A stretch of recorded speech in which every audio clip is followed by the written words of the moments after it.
All right, boys, welcome to Season 3, Episode 7 of the DSC podcast, brought to you by our friends at the Delaney Hockey Program. DHP, again, offering a variety of programs for youth hockey players across Newfoundland and Labrador. If you're looking for those guys, www.delaneyhockey.ca.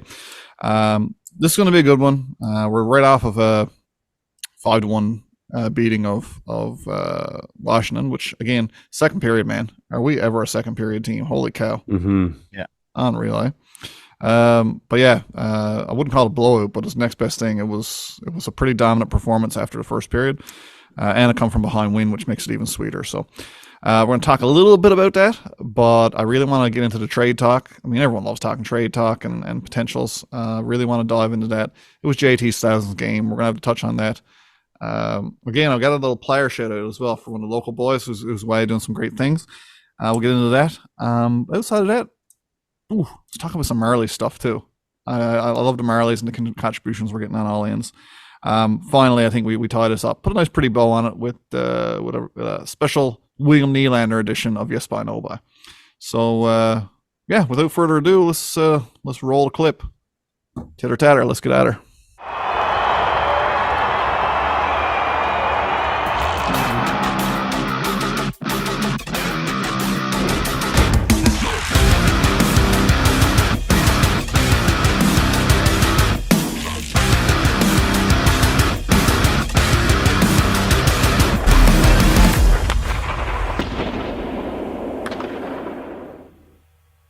Welcome to Season 3, Episode 7.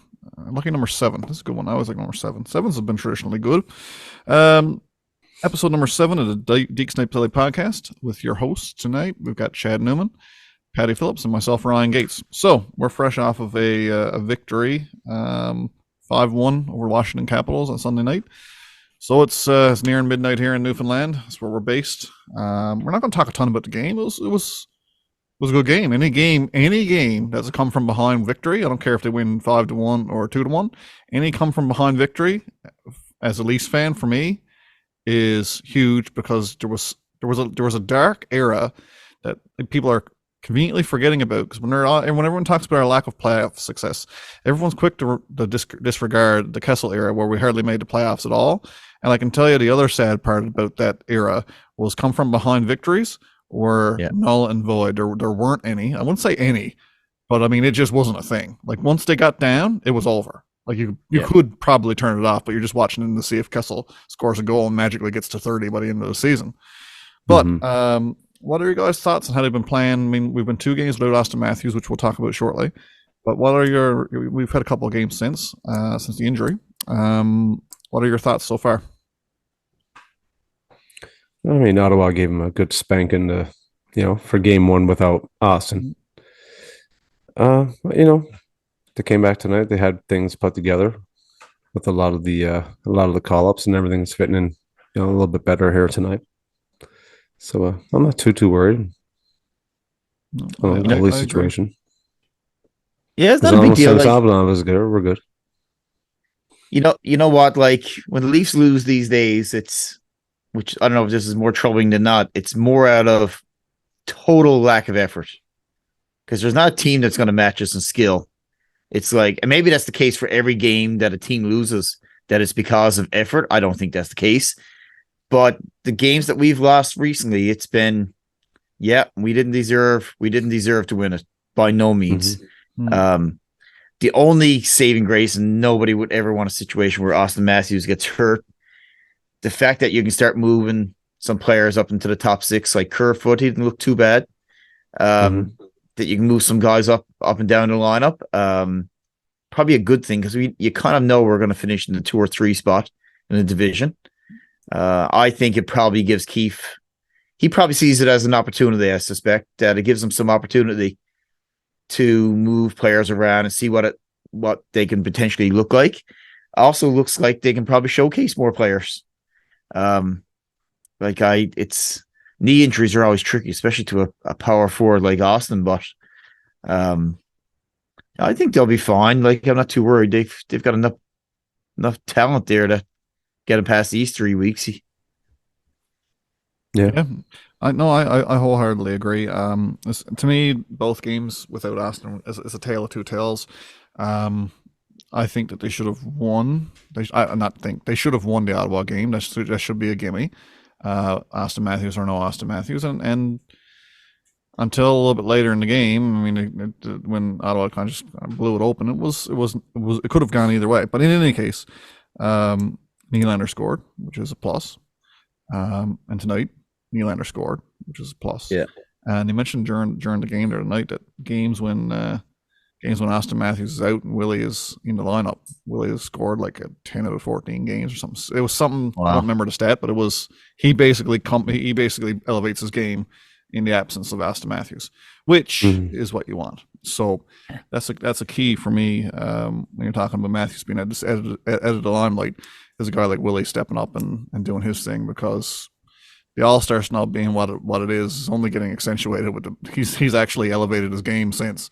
Like, I think Nylander, who's been their best player all year, is playing right now at about his best clip he's been. Like, he's playing really well on both ends of the puck. It's really, I don't want to say alarming. Alarming makes it sound like something that I don't want. It's surprising, I think. And like I said, I'm a Nylander fan, but I mean, he's really brought it to another level. And like all those years of the whole trade, Nylander, he's a soft player. He doesn't go into the corners. He doesn't go to the dirty areas. Like, he's killed all the narratives. There's just nothing. Like the Nylanderthals out there, they've really got nothing to fall back on anymore. It's just like, it's a dead issue. Like, it's like, I don't know. I don't even know where you can go with it if you're of that mindset. The only way you can go with it now is like, look how much he's worth. Right. He's too good. He's too good. We can't keep him. That guy. You know, imagine the defenseman you get now. Yeah, no, I agree. We'll get to a lot more Willie talk in a segment a little bit later that we all love. Yes, by no by. We'll talk some Willie Nylander. But I want to dive into the trade talk. Actually, I got a stat. Just give you a second. I want to confirm, because I'm so dumbfounded by this Austin Matthews stat that it's really going to tell all the haters and all the ones that have dumped on his defense over the years. And we know he's turned that game around. I just want to confirm it. Just hang on. You do your thing. I got something else I want to talk about while you're stat searching. So last week when we did our podcast, we shouted out a young guy from North River here in Newfoundland who's away playing prep school hockey in the States, and I think it's something that I'd like to continue, because I think that's more important than anything we do here, is certainly supporting our youth. Again, our sponsor is the Delaney Hockey Program. They run hockey schools out of Harbour Grace, Newfoundland primarily, but they're planning pop-up camps around the island for 2023. Another player that's come through their system and is destined for good things, if not great things, is a young man by the name of Patrick Lambe from Bay Roberts. Patrick is a defenseman and arguably one of the best defensemen that this province has ever generated. Now, he's still at the tender age of 15 years old, but again, he's away also playing prep school hockey at Mount Academy in PEI. On arrival to the team in the fall, he was promptly assigned the captaincy of the team, based on the fact, I think, that his leadership qualities shine through all the time. He was captain of the Tri-Pen Ice AAA U15 boys before he went away. So he's got that leadership quality that coaches love. I've asked Ryan Delaney about him. Ryan's got nothing but sings his praises almost continuously. You know, lead by example guy, works his butt off every shift, and game in, game out. He's the kind of player coaches absolutely love. He's coachable, respectful, polite, all of the above. There's a great article written on Patrick, and it just posted on Delaney Hockey Program Facebook page last week. So if you're interested in more information on Patrick, go check it out. He's a great kid. He's projected potentially to go in the Q draft this year as one of the higher end defensemen, certainly the highest ranked defenseman out of Newfoundland. So again, keep an eye on this kid. Big shout out to him, and keep plugging away, man. You're doing great. We're super proud of you. So to your stat, Patty. Yes. So I was correct, although Austin's after falling to second in this category. As of last week, or as of today, he's in second place amongst all forwards in the NHL for block shots. Wow. Go for Nick. He's one behind Nick Bonino now. Say it again. Wow. He's second in the league. Of all forwards in the NHL, yeah, he's second right now in blocks, one behind Bonino. Unreal. I feel like I should make you say it the third time. Say it once more, just in case I know. anybody missed it. I know. All fours. Second and block shots. Like, go freaking figure. I'm shocked to hear that, and I mean I follow the stats Yes. too, and I love stats. I'm a stats nerd. I'm shocked to hear that, even though I've mentioned it time and time again. He has been that guy this year who's been putting the body out there in front and doing his thing, but I wouldn't have placed him at the top of the league or near the top anyway. It's incredible. Yeah. And I guess that proves, because I never see him out there making that long strides and go out and block a slap shot from a defenseman or whatever. That's not the type of blocker that he is, but I guess he's taking him off the shin pads. Like, I don't know. I was shocked by the stat. Couldn't believe it. Wow. I don't know what was more shocking this week, that he was in first place at one point in block shots, or Kareem Abdul-Jabbar, the greatest or the highest point getter, I think, in NBA history, had 1 3-pointer in all of his career. Yeah, that's a bit twisted as well. There's a few of those oddball stats out there, like for these superstars that you just. I seen one yesterday that Ricky Henderson stole third base more times than any other player in the major leagues right now have stole any base. Wow! So he stole third base 342 times, or some kind of a 300 number like that, and no active player in Major League Baseball has stole second or third combined that many times. So Ricky Henderson again. That's just crazy weird stats, right? That these guys acquire. And again, I love stats. Stats. Sometimes they're damning. Sometimes they're very telling, and sometimes they mean nothing at all. But I mean, that's why us nerds love the game. But anyway, we good to go to trade talks. I want to talk some players in, players out. All right, so we talked about Ryan O'Reilly. I think in the very first segment of Paddy's wish list that we did, Ryan O'Reilly was the topic of conversation. Now it's come to light this last week or so that getting Riley to Toronto is a lot more difficult than it probably would have been originally, i.e. one because of the ask and the other because of the modified no trade and all kinds of different things that are connected to his contract. So a lot of the insiders are kind of saying O'Reilly maybe not a Toronto, maybe not a fit, even though he would be a great fit for the team as a bargaining chip, and how Dubas is known to negotiate. Probably not what will end up happening, which has opened the door. There's been a lot of chatter about Pavel Bushnevich. His name is brutal. But what do you guys know about Bushnevich? Anybody got any take on him?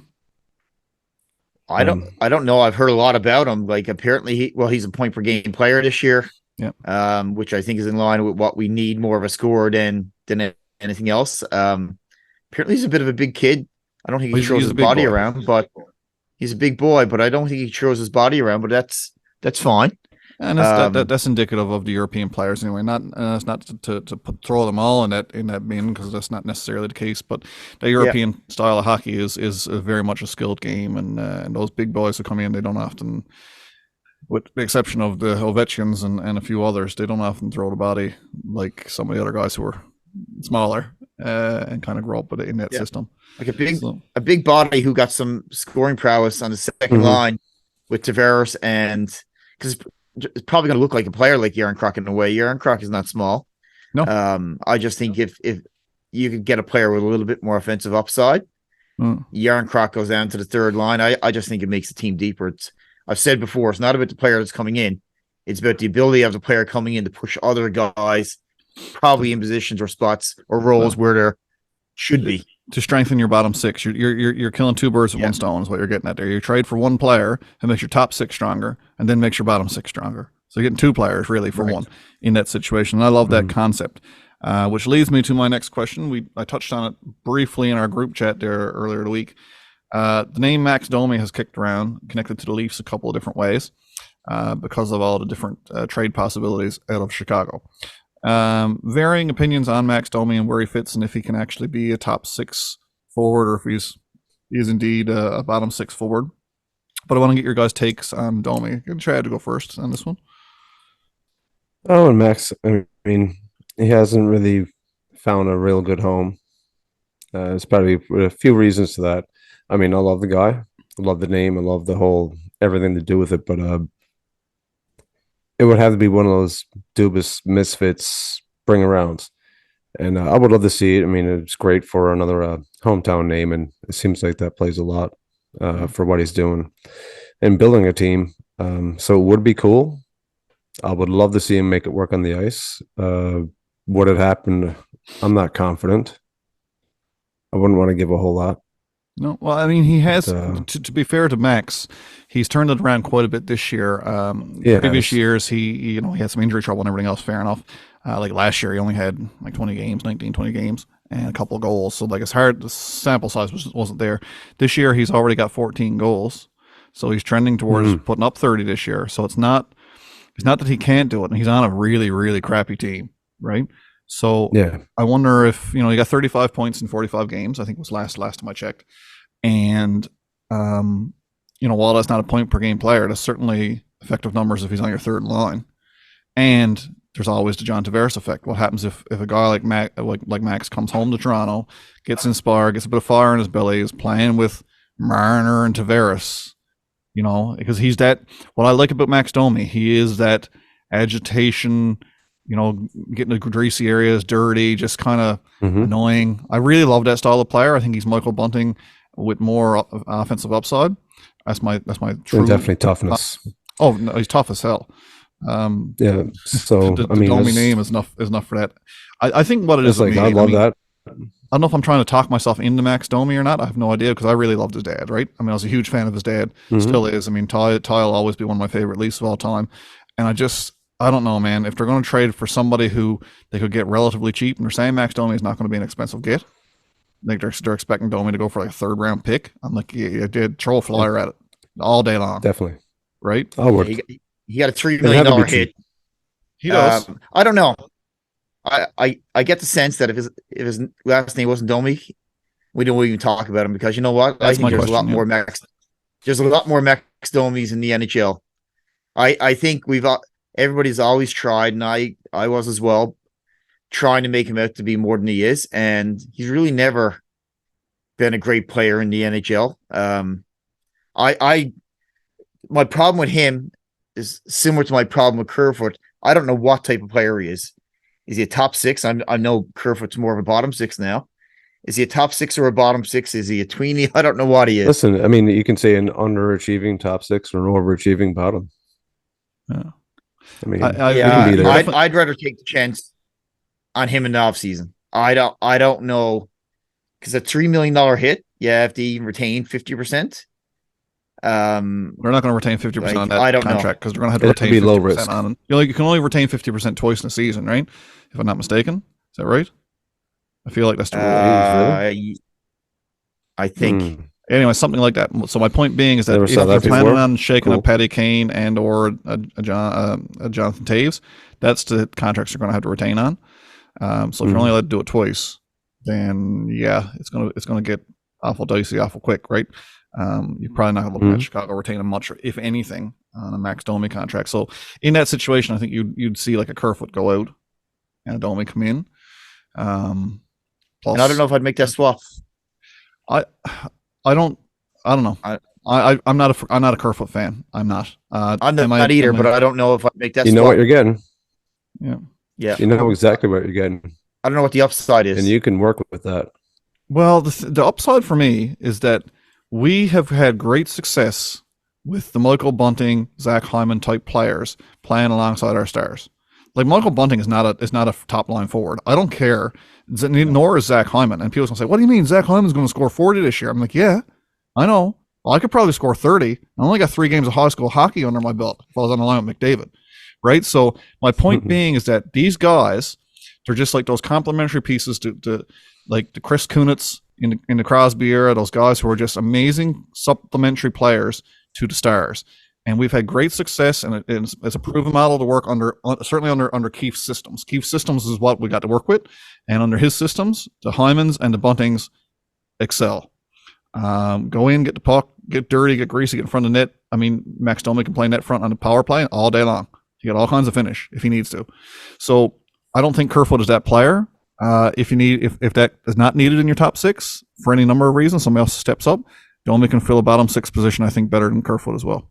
That's my comparison, I know Kerfoot, they use him a lot in a lot of different places, but I also don't think, I think there's a lot of Kerfoots in the NHL for less than 3.5. Yeah. Oh, no doubt. Yeah, like Kerfoot, in my opinion, is the worst contract on the team. Oh, and he has 9 goals. Yeah, he's UFA. Like, And think about that. Like, is it really that bad though? We've got a really good contract situation on our team. Like, when that's your worst contract, a multi-use forward. Like, what else is worse? Lineup, that's pretty good. You're making hay, man. Yeah.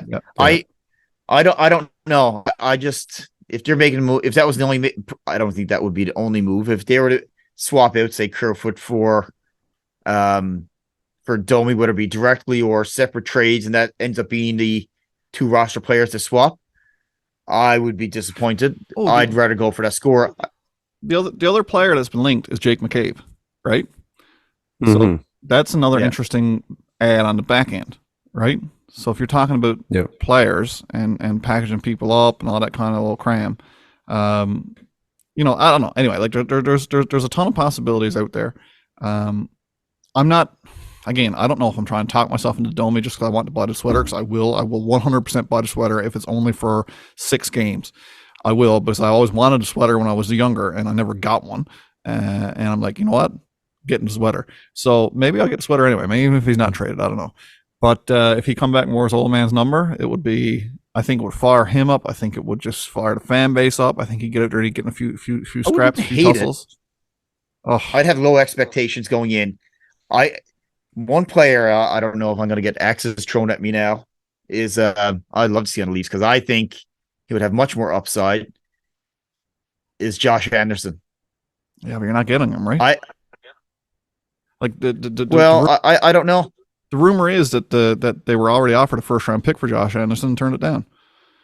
Right? That's I think I'd offer more.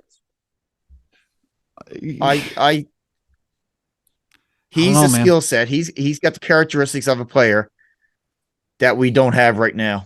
I would agree with that. Well, we kind of got Willie. Willie is. Yeah, Willie is turning it to be a similar. I'm cut Patty off there now before he digs his hole too deep. About bringing Habs over to the Leafs. What's your take on that, Chad? I want to hear. Besides the mechanic, it's been pretty good. And Komisarek, obviously, but I mean, Josh Anderson he is that man. You want a guy that's going to jam a puck in the net in overtime and probably knock 3 people over to get there. I'd put my money on him as long as he's healthy. I would. It's a hefty contract he got though, but he's only 5.5. Yeah. For how many more years? Oh, till 26, 27. Is he going to hold up till then? And he's got a modified no trade clause the whole time. You got. That's where I'd sub at Kerfoot. Yeah. Oh no question all day long. You'll take more than Kerfoot, but yeah. No, you're talking about Kerfoot. Well, they're saying a player like Josh Anderson. You're talking about because he's under contract. You're talking about your top level Matthew Nyes or Fraser Mitten is his name. Yes. Yeah, and I don't even want Matthew Nyes to be mentioned ever again. The highlights just keep coming out. Yeah, I know. I'm nervous that he's. I'm not about trading Matthew Nyes for an active power forward. I'm just not about it at all. It would need to be like I would need to see like Erik Karlsson coming in a multiplayer deal in order for Matthew Nyes to go out. You know what I mean? It would have to be something like connecting for me. The blockbuster of all blockbusters. It'd have to be more than connecting. Yeah, me too. We discussed that last one, but. I mean, you're not far off. I wonder, in my opinion. But that was like 10 highlights ago. I wonder what's going to happen in Calgary. So no, what's that?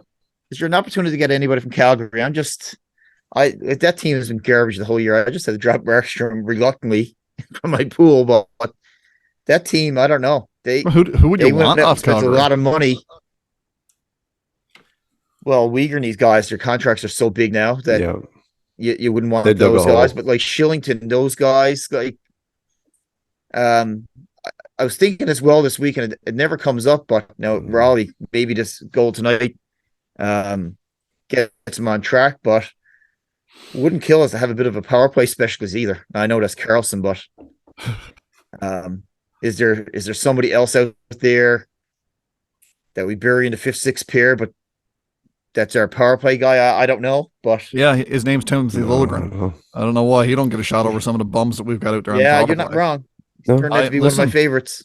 I know I'm not wrong because after having watched him 3 or 4 years ago at training camp in St. John's, the way he moved the puck on the blue line, I was sold then. And he was playing with the Marlies then. I was like, "Who is the kid?" And once I got the pamphlet in my hand, because none of them had friggin' names on, I was like, "That's Timothy Liljegren." Like I thought it was somebody that they brought in that I wasn't aware of at the time. I was like, "Who is this guy and why is he so good?" No, like I mean, he gets the shot so through impressive all the time, and that to me is the most. And he rushes up at the right time too. You know, he sees that opening when it's going to pop out. So good, you know, educated pinches, like just at the right time, doing the right things. But anyway, we'll keep on the trade talk. So there's been a lot of banter around as well around Vancouver because Kyle Dubas was spotted at the game, scouting Vancouver, and then there was like, oh, maybe there's a deal already done, blah blah blah. Who on Vancouver you guys think Dubas is looking at? That's what I'd like to know. I'd say Shen or Connor Garland. I don't think Horvat is in the talks. Well, I think he had an interest in Connor Garland. I think when he was in Arizona, that was a name that was always floated around. Yep. I haven't really followed Connor Garland too much because Vancouver sucks, but I wouldn't mind Shen. But you know what? The Leafs didn't upgrade their D on trade deadline day. I kind of be fine with it when you're 7-8 guys based on all their D being healthy right now is Connor Timmins and Jordy Ben.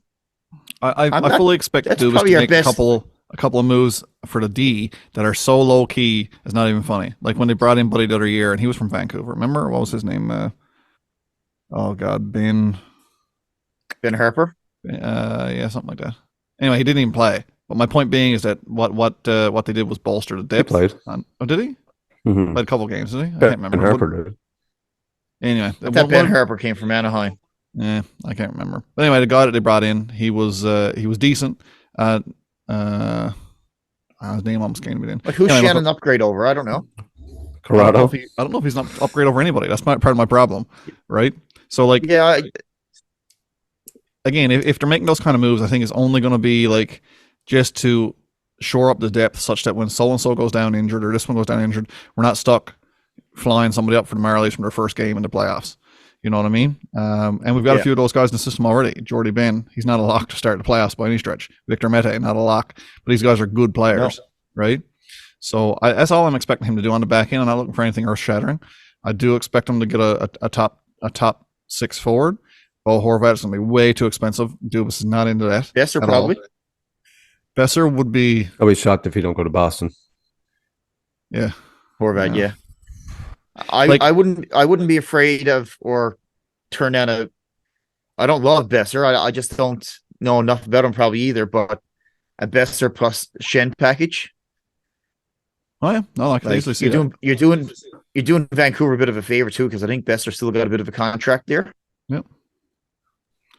And I think they'll probably be in rebuild. They should be. That's probably one of Austin's buddies. Yeah. Just looking at the roster on Daily Face-Off. I mean, you got Connor Garland, JT Miller, and Curtis Lazar. It seems like he's serviceable. I haven't followed Lazar in his NHL career, but he's been good. Like skill set wise. Mm-hmm. And then I look on defense. There's Ethan Bear, and Tyler Myers is there, but I can't see that happening.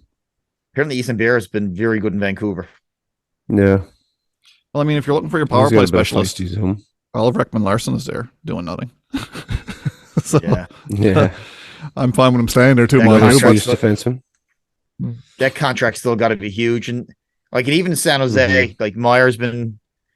I just don't see it happening because you got that big $10 million hit for next year that you gotta because I think it's gonna be an RFA. I don't know. Like, geez, Minnesota got done by there. Like, there's so many players.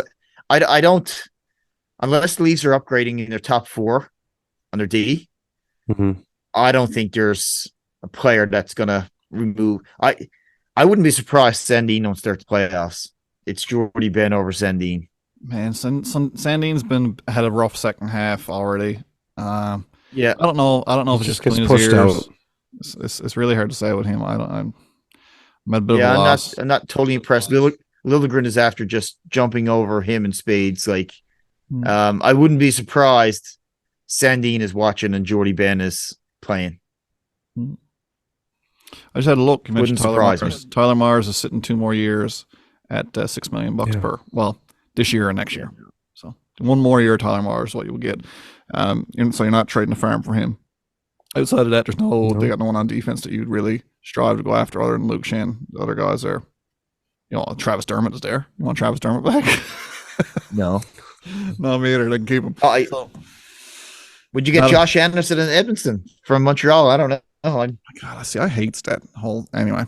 But yeah, there's gonna be a lot of shakeup. I think that's enough on the trade talk because it gets to be a bit much sometimes. But yeah, I think we've hit the nail on the head in that priority is definitely going to be top 6 forward, which will have a trickle down effect. If they can strengthen, and when I say strengthen their D by giving up a 4th round draft pick, for that average kind of sturdy, durable NHL defenseman, I think they probably will. But outside of that, I don't see anything. What about the goalie market with Matt Murray being iffy his whole life? Is that something we're even concerned about, or are we just we'll just take Joseph Wall and slap it back up on him? And the Shogren is there. Zero interest in upgrading a goalie. That's where I'm at with it too. Shit hits the fan. Like I said, even if both went down, heaven forbid. I hope you heard that. Heaven forbid if both NHL goalies go down. I still don't think we're in a terrible spot going into the playoffs. I don't. I really don't. I don't think it's bad. I mean, it could be better. You don't want to do it. You'd have to deal with it. I feel better with Samsonov. Yeah. But some people used to ask the question, what if Freddie Anderson goes down in the playoffs? Well, what if Jack Campbell went down in the playoffs? Well, you know what? Tell me another team that has so much goaltending depth where they can haul someone out of the AHL and come up and win a Stanley Cup for them. It doesn't exist. Oh. So every team, I don't think that's where I'd be trading my assets. I think it's one of the areas that's probably our best this year is in net. Unless we run into injury problems before the deadline, which may or may not happen. I definitely wouldn't touch goaltending. One thing that has been exposed by the Matthews injury, though, is our depth at center. Not that great, right? Being said, if one of our top 2 centers goes down, it don't matter anyway. We've already proven that we're not going to win a series if either Matthews or Tavares goes down. So that doesn't justify to me going out and trying to acquire a centerman at the trade deadline. But it's just an eye-opener for me that, hey, we're not as strong at center as we think because, yeah, we're amazingly strong. Our top 2 centermen are probably two of the top 10 centermen in the league. However, once one of them goes out and you're talking about Pontus Holmberg as your second-line center potentially, that's a major problem, right? Yeah. Now, Kerfoot could play center. Willie could be moved over, but they haven't been proven to be successful there at all, right? So, I don't know. Like I said, that's just a comment. I'm not saying we go look for a centerman because it doesn't make any sense to. But I think it's something to do with some company probably want to address going into next season to have a little more stability in that role through 4 lines would be smart. Camp really should be your 4C. Should be. Yep. Should not be your 3rd C. I can't see a situation where I know Holmberg has been great. I can't see a situation where he starts the playoffs. Maybe he do. I don't know. I think the upgrade somewhere. They'll get deeper to the point where he'll be your black aces for sure. Yeah, I just don't great future with the Leafs, but I just don't see a situation where he's our number 4. He's our 4th center. So let's talk about Marlies. That's what we're kicking around the can here. Marlies' depth has been amazing. As we've had some proven production helping our bottom 6 from the Marlies, and then we've got Joseph Wall sitting on the pond there tonight, just ready to go, coming off of winning everything. I mean, he's lost 2 games in the last 15 or something. It's some stupid stat like that. And these are not wins where he's winning 4-3 or 7-6. He's been playing well as well and winning. So the Marlies' depth has been amazing. What are your guys' thoughts on what's coming up? I don't know. It's I like where it's going. Obviously, I'd rather Samsonov and Murray tandem, but I mean, I kind of do want to see Joseph Wall get a shot. I'd love to see him get a little bit of time, just because you earn the reward. Give the man a little bit of extra money. Have a look. Have your first game. I'd love to see it. It's kind of tight getting in the standing, so you don't really want to experiment. But if you feel like Samsonov can take a seat for a night or two. This is time to do it. Well, I mean, I don't know if we've got back-to-backs coming up. I never look ahead that far in the schedule. I look like a week ahead all the time. But I mean, it's a given that if we have a back-to-back relatively soon, that Joseph Wall will get a look, no question.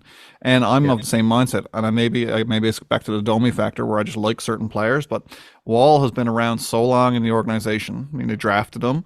He's been kicking around training camps till the last cuts. He's been playing with the team on their travel. I'll call it their travel team during COVID. Like he's been around it continuously. He doesn't get injured hardly ever. He's usually fit and ready to go all season. But back when we were talking about Ian Scott, like he was going to be the next savior of goaltenders at least drafted, Scott never really came back from his injury. He's now retired, and Wall's still kicking around and playing better hockey every year. So no, I'm very much high on Joseph Wall, and I do hope he gets a look, because I think for the first time in a long time we can roll a rookie goaltender into this team and not be worried that the defense is going to hang him out to dry like we have in previous years. Like there's a strong D in front of him. Mark Giordano has quickly become one of my favorite players on the team. Oh yeah, easy. He's got that presence. So I think that throwing these young goaltenders out there and having a guy like Gio out in front of him who's got all that pedigree behind him and age and experience and everything else and calming effect, I think it's a great position to put a young goaltender in my opinion. Yeah. Well, they got a home and home versus Columbus on the 10th and 11th of February. What an opportunity. Perfect. Yeah, exactly. That is the ideal time to let him start the first game. Right? Yeah. But again, who knows? But what about now forward depth? Fatty, how you feeling about? I mean, we've seen what Joey Anderson, Pontus Holmberg, Bobby McMahon. He's my guy. What are you feeling? You know what? Like the players that got called up this year were not the players that I thought were going to get called up, because we never talked about Alex Steves very much this year. No, like I thought that was a guy that he was rumored to make the roster coming out of camp. Yeah. We haven't talked about Ambrosi. I don't know how well he's played. I don't think he's lighting the lamp by no means. I know there was a lot of. They were high on him last year as the college guy coming out. Blah blah blah. Yeah. So, which what speaks back to Matthew Nyes. Like I heard someone say this week, kind of got to temper our expectations. The number of guys that came out of college hockey. Yeah. And made an immediate impact on the NHL are very, very, very few. Most of them were drafted Americans have gone to CHL route. Yeah, right. I don't know, man. I'm getting a bit gaga there, but I'm happy. I don't know. I don't usually over college players, but watching what he's doing at such a confident level, he's a big dude. No, he's NHL ready. This is right? Catch. Like I've been watching it's Golden Gophers, right? That's the name of the team. Am I wrong in saying that? Yeah. I'm watching the Gophers, Minnesota, or at least their highlights, like Chad. And man, oh man, like he's an NHL caliber player all day long. Now, what does he look like once he gets to the NHL? Because being an NHL caliber player and being an effective, not star forward, but someone who can contribute on an NHL team is completely different than being an NHL player. Like if you throw any of the NHL players who are currently on the Leafs today on the Golden Gophers, they're going to look as good, if not better, than Matthew Nyes. So what does Matthew Nyes look when he comes up? Is he going to look like a Pierre Engvall who scores once every 20 games? I don't know. I have no idea. That's my fear. Is that on an entry-level contract? Well, yeah, true. I think we'll know what. I think we'll know what the trade deadline. By the trade deadline, we'll know what the player Matthew Nyes is. Because if he's traded, I think the Leafs are selling him on a high because he do have a lot of praise out there. But he's going to go for a player that's going to come in with immediate impact. That's the only way. I wouldn't be surprised he gets traded. I wouldn't say he's an untouchable by no means, not based on where the Leafs are right now. But back to the Marlies, like the players that we most talked about going into the season are not the ones that got called up, which I think is a really good sign. Oh, absolutely. Like Bobby McMahon, like did you ever think he was going to be on the radar of the Leafs, or like SDA, Holmberg, or Mikhail Abramov is there? I was expecting to see him. I was expecting, like you said, Steve. Well, I thought Steve was going to make the team. I thought like he was going to be on our fourth line for sure, like a lock. And he never. So like so, we're getting all these guys coming up now. Dryden Hunt has gone down to the Marlies. I mean, like it's a really interesting development system because there are no stars on that team. Like there's no standout guys. You're like, okay, this guy. We're developing this guy and he's going to pop into the league and he's going to be a 20 or 30 goal scorer. There's none of those guys, right? Or at least it shouldn't be. No. Because Nick Robertson was that guy. Logan Shaw. That's He's been one name playing I don't think we've ever. Yeah, he's got like 49 points in 43 games. well. Yeah. He's only on an AHL contract, right? Yeah, and you get Alex Steves next to him at 35 points in 42 games. And then you got SDA at 33 points and the Bruce at 31 points. So, I mean, they're all those guys are doing well, but Logan Shaw's running away with it. Yeah. I mean, one guy we forgot about too because of the injury is Mac Hollowell. Mac looked really good when he was up. Yeah. You know, like he was not. Yeah. He didn't look out of place because if there's one place you're going to expose a player who's up too early is a defenseman. You bring a defenseman into the NHL, they're going to look bad in an awful bad way. But I really like Mac Hollowell. I mean, he's a right shot guy. He's not going anywhere because he's from the Sioux. I was impressed with him. Thoroughly impressed. It's just too bad he went down because those young guys I think are key components to your success in the playoffs. Because I'm always go back to that Montreal series when Cole Caulfield and all those guys kind of took us apart in the playoffs. Just that energy that these young guys bring to the team, like watching Nick Robertson score his first goal in the playoffs. It was it was all hustle. Just he wanted it, right? And these young kids, I think that there's got to be that fine balance of new young players who can come in and bring that energy. And there's a few guys there. Another guy, SDA, like you mentioned, he hasn't been around. Like we haven't really seen much of SDA, which is unfortunate because I really think there's a ton there as well. But also, those are the guys you're going to see going out and trade. Like when you're talking about making deals and looking for complementary players, there's a ton of upside in a lot of those guys that we've just mentioned, and other teams see it as well. So, well, the other thing about that as well, like those guys are not making the Leafs anytime soon. I don't think because they've got to be top 6 players or at least top 9. I don't know if they're going to fill their role on the fourth line. You know what I mean? I'm going to disagree with you on that because solely based on that, because of quality of player or skill set. I think that with the upcoming contracts that we've got to fill and we've got to make room for players, all of our bottom 6 are UFAs or RFAs going into next season. So, are you bringing back a Kerfoot and an Engvall at a combined almost $6 million when you can bring up a Alex Steves and a Bobby McMahon for less than $1.5 million? You're not doing it. I don't anyway. I'm not dubious, but I mean the math when you got to turn around and pay William Nylander, the math don't add up, right? So I think because of that and that only, that you're going to see that pipeline start to pay dividends, or make the team suffer, one or the other, because of the math only. Which I don't see Kerfoot, Engvall, or Hall on the Leafs next season. No, the contracts don't make sense for the quality of player. Not with how stacked we are in Timmins automatically takes Hall's spot. Yep. 100%. I love Connor Timmins. Frig, what a trade! What a trade! Like sometimes when I'm having a bad day, regardless of what my bad day is caused by, I'll be like, you know what? Yeah. All I'll do is traded Curtis Douglas for Connor Timmins, and my whole day just turns around because it's that kind of a trade. But I think we got to knock this on the head with an episode of, or a segment of, Yes By, No By. And I'm going to throw it out to our snub, the official, I think one of the worst snubs. And I'm totally biased. Of course, I'm going to say he's the biggest snub in the All-Star game. But man, show me a bigger snub. I don't know. Like the guy's got almost 30 goals now before the All-Star break.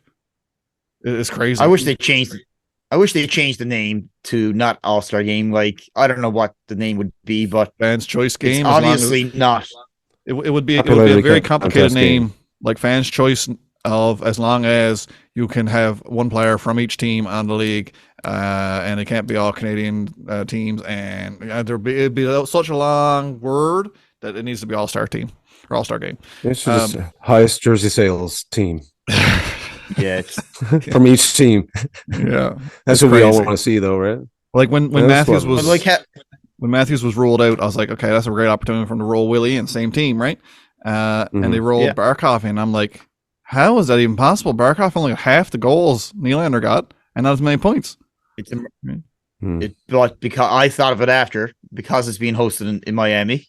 Yep, of course. They're gonna get the Florida boy. They're gonna get the Florida boys. So how does Rasmus Dahlin not make that team? All right. Like, he's gonna get serious votes for Norris this year. Yeah. They don't have one defenseman from the Atlantic Division. So you're leaving off Hedman, you're leaving off Dahlin. you're leaving off some real good defensemen. You could McAvoy. make an all-star team out of the snubs that would go to Florida and kick the shit out of the all-star team. I'm not kidding. Yeah. Maybe not. I'm going to be yeah. blunt. I'm going to be blunt, man. I don't care about the All Star anymore. I haven't cared about the All Star in a while. It's hard to watch. I don't enjoy But it because anymore. but because of decisions like this, Mhm. And I know you can't go out there and hurt the stars on a it's a marketing game of let's compile all the best and get them together. And I get it, but it's like For the I'm not kids, going to really, get bent up over it. And you got all these people. Ovi's snubbed it how many times now and took the suspension. Right? It's just I think the fun's gone and it. They got to find a way to make it better without putting people at risk. Yeah, no, I agree, 100%. It's lost all of its shine. The reason I like the All-Star game is now that I cheer for a good team, it gives me something to complain about. So Yeah, pretty much. Right? basically it. I'll complain about the All-Star game not till after it's over, and I'll forget about it. So yes, by no by, we're dedicating it to number 88, your own William Nylander. 3 questions about Willie. All right, I'll throw it out there, and you guys can chime in. William Nylander scores 50 goals in this calendar year. Yes, by no by. calendar year sneaky. Well, he's going to hit the Season? 50 goal mark this season. He's going to hit Season, it okay. before the end of the season. Yeah. No boy. You don't think he's going to hit 50? Chad, what do you think? I'd love to see it, but no. I No by? would love to see that. I'm going to say yes by. You know better. why I'm going to say yes by? What is that? Because he's at a better pace than Matthews was when he scored 60. Think about it for a minute. Now, I'm not saying he goes on a roll like Matthews had in the second half last year where he scored, 35 goals in 39 games or something stupid. But he's got 28 as of tonight, right? He scored his 28th goal of the season tonight. We're just past the halfway mark, really. Not what game number was this? Just funny if I think about it. You give me that number, and I'm going to say no by. But you think if you ask me, do I think he can keep up this pace? I don't see why not. It's 31 games left. 31 games. He's at 28 goals. Not impossible. It's not impossible. But So that's no, the thing. that's the question. Like I don't see him cooling it off and like falling off. Let me ask you this, and this should be an automatic. Will William Nylander score 40 goals this season? Yes. Yeah, that's a given. I think that at this point he needs 12 more goals in the next 31 games. He's already at more than or better than a half a goal per game pace. So no problem. Yeah. Is 50 I'm so out of glad reach? it's not a for that. contract year. If this was a contract year, like we'd have serious worrying to do. Okay, He's got on the to my number. next question. Question 2. Trade clause next year. Will William Nylander sign for less than $10 million? Yes by, no by. I'm going to give him that a hard no by. You're a no Seeing by. how the first contract negotiation went, that guy's totally going above 10 next year. Okay, or- Patty? I'm gonna say no buy because I don't think Dubas is gonna offer that. Looks like Patty's going won't to throw lace up. up. Patty, you going to throw up? I'm like, I'd be very disappointed. I don't see a team like the Leafs team without Willie Nylander on it. Yeah, no. I just don't know how they're going to do that. I really Which don't. leads me to question number 3. I don't want you to look like you're going to pass out thinking Well about it. done. I want to drag this on. Color drain out of your face when I ask the question. Question number No, it's easy. 3 is: will William Nylander re-sign with the Toronto Maple Leafs? Yes by, no by. I'm going to say yes by. Chad? I've been thinking that he might get traded a bit this year. So it's not a matter of signing, I don't think. Because the no trade clause coming in next year for his final year could really Dubas might take a shot at something big. So Dubas may not get the opportunity. he might not. I mean, that's the thing. But he's got 30. He's got a lot of GMs to call. To quote Kyle Dubas, as long as I am GM of the Toronto Maple Leafs, I will not trade William Nylander. He's stuck to Well, it you too. know what? And you know what? I believe him. I don't, and you know what? But When he said that, I was like, boy. Now I'm I would like, say no by. I don't why think he would you? signs. you're saying no You by? would get a bloody pile for him. I don't think we're going to get there. Interesting. Like they talk about the packages that Because also that kicks in July 1st, if I'm not mistaken, right? Well, like I said, we're talking about a guy who's going to score 40 this year. Good chance. Like, I don't see how this falls off and he doesn't score 40, right? No. Like, a 40 goal scorer coming into his contract year, Patty's right. I mean, if you're talking about a first round pick and this and that, but then again, why are you trading William Nylander, a player who you'd love to have in the playoffs, going into the playoffs? There's that as well. I mean, this is their window, right? So and he's hitting a fine prime right on cue. Right? Yeah, I don't see a situation where he's traded anytime soon. Like, I'm just so glad that this is not a contract year, because I think, although he's been very consistent, like during his career thus far, the public out there would give him Dubas a hard going over if he were to give him a $9 or $10 million contract right now. Wouldn't that be the thing though? Wouldn't that be just perfect? Poetic, right? He trades him and everybody hates Dubas. That's the thing that killed Dubas. $10 million for you. His career. In some respects, I would have wished that Nylander was coming up at the same time as Tavares and Matthews with Marner. Not loving that Nylander and Matthews are coming up at the same time. Well, I mean, Matthews getting a blank check, right? Matthews going to sign for $15 million. I don't know how you give Willie 10. That's my problem with the whole thing. Like, you nailed it on the head for me. I don't think he re-signs with the Leafs because I just don't think they can afford him. I don't think they're going to get there. When Chad doesn't think they're going to get there, so it's a really interesting conversation, and it's going to be really heat up after we win the Stanley Cup this year, right? And after that, I don't really care if they keep him or not. I'm not going to lie. I'm probably going to retire. It's going to be such a party in Toronto with all you guys. It's going to be sickening anyway. Like, I'm not going to be totally tired of this team by then. So on that note, we'll knock Yes by No on the head, the William Nylander edition. That's about it. Do you guys have anything you want to talk about? Because if not, I'm going to shut this down. Oh, JT's 1000th game. Come on. Yep. I missed it because I was at the rink with my daughter, but I'm going to have to go watch it now because I hated to miss that. I missed it because I was making a music video. I was at the hockey rink too. So one of these things is not like the other. Believe it or not. But yes, John Tavares, he had his 1000th game tonight. Represented well by the team. I thought that was all. Well, that's always a nice touch, the whole silver stick thing. I love it. Yeah. Jace was there, of course, family, Aaron, the whole shooting match. So, when your captain has his 1000th game, that's a pretty special thing, right? Yeah. So big congratulations going out to JT and his family and all that good stuff. I think they said there's only been 4. I think it's been 4 captains in Leaf history. Tavares played our 1000th game. Tavares, Sundin, he was Dougie, and was it Davey Keon or George Armstrong, something like that? There was 4, I thought.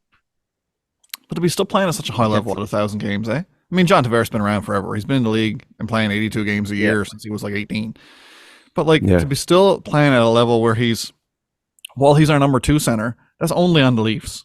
Like, there's a lot of teams around the league where John Tavares is your number 1 center. Better than half the teams, at least. And still captain, right? Yeah. And he's still the captain, yeah.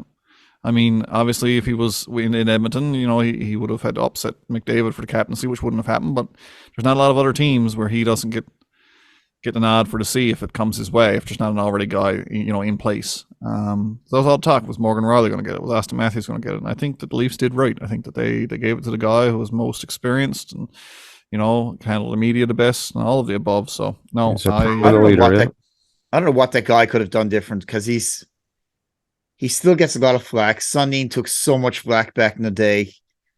Phaneuf's always taken flack. The captaincy in Toronto, other than Wendell and probably Dougie, have always been like Sundin never did get the appreciation. I was probably part of that because Wendell went the other side, and I wasn't happy with that. But captains really get hit on hard, and heavy loads to crown, man. You know a terrible job. A terrible job is the guy who, when you get your septic system pumped out, the guy who's actually in charge of opening the cap. Someone's got to do that. Right? That's a crappy job, right? The only job worse than that is wearing the captaincy in Toronto. It's just terrible, right? Now, obviously the captain's job in Toronto gets paid a lot better than that, but that's the kind of level I put it at. It's just a shit job, right? But anyway, it is what it is. He's He's one of my favorite signings of all time. I remember how excited I was the day that he signed. I was on a ship actually, and out in the middle of the Atlantic Ocean, and I was following Twitter while I was supposed to be working. Best Canada Day ever. Yeah, it was the best, the Yeah, absolute good. best. Anyway, I came running down to the lounge and screaming all about it, and nobody else followed hockey. And anyway, it is what it is. All right, guys. So I think that's it. Nothing else you want to run out with? No. Yeah. All good. good. Well, again, big shout out, of course, to our sponsor, the Delaney Hockey Program. Again, none of this is possible without generosity of our sponsors. So we always like to give them whatever plugs we can. If you're looking for information on the Delaney Hockey Program, they're in the process now. Actually, I'm told owners have told me that they're rolling out a newly developed website. Makes everything a lot more mainstream. Makes the registration process for your kids even easier. So keep an eye out for that. Until then, you'll still see the old website. Of course, it's www.delaneyhockey.ca. That address won't change, but you'll soon see it flip over to the new version. So that's really cool. They're working again on, like I said, summer camps, different things that are going to be happening throughout the year. Lots of announcements to come on that end. But otherwise, yeah, if you're looking for our stuff, of course, we're on Facebook primarily, is where you'll see it. Facebook and YouTube. This is for our video links. So www.facebook.com/DeekSnipeSelly or search Deek Snipeselly on YouTube. Again, anywhere you want to listen. Most people who enjoy our podcast enjoy it via listening. So any of your podcast providers, when you look up Deek Snipeselly on any of this stuff, guys, hit the old subscribe button. That's the way you'll keep up to date. We've got some cool stuff planned coming up leading into the playoffs. So, yep, stay attuned. And if you guys got nothing else to say, I guess we just shut her down. Peace All out. good.